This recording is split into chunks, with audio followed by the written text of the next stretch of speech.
Bonjour et bienvenue pour l'histoire de la chanson Wicked Game de Chris Isaak, sortie en 1989. Peut-être est-ce son amour pour les crooners, comme Roy Orbison, qui a incité le réalisateur David Lynch à utiliser des chansons du premier album de Chris Isaak, Silvertone, salué par la critique, mais peu connu dans son film Blue Velvet.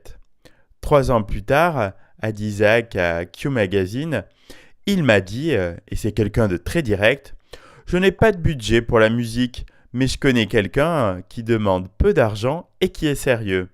La musique du chanteur a bien fait son apparition sur la bande-son du thriller sombre et romantique Sailor et Lula que Lynch a sorti en 1990.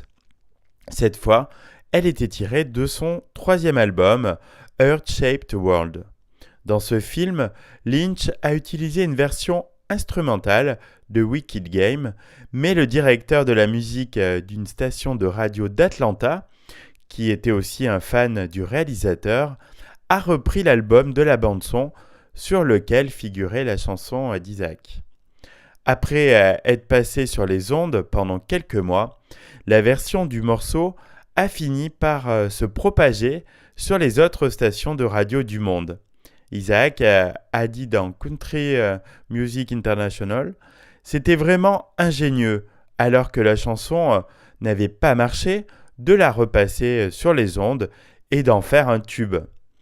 Je me rappelle que j'étais en train de regarder une série quand quelqu'un m'a téléphoné et m'a dit tu es dans le top 10 et tu continues de progresser.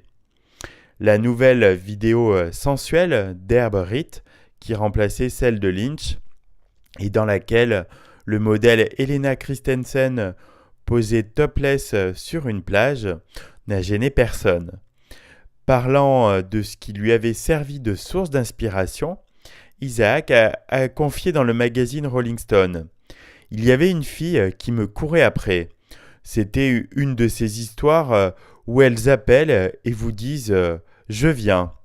Vous savez que vous ne devez pas accepter, mais vous laissez faire.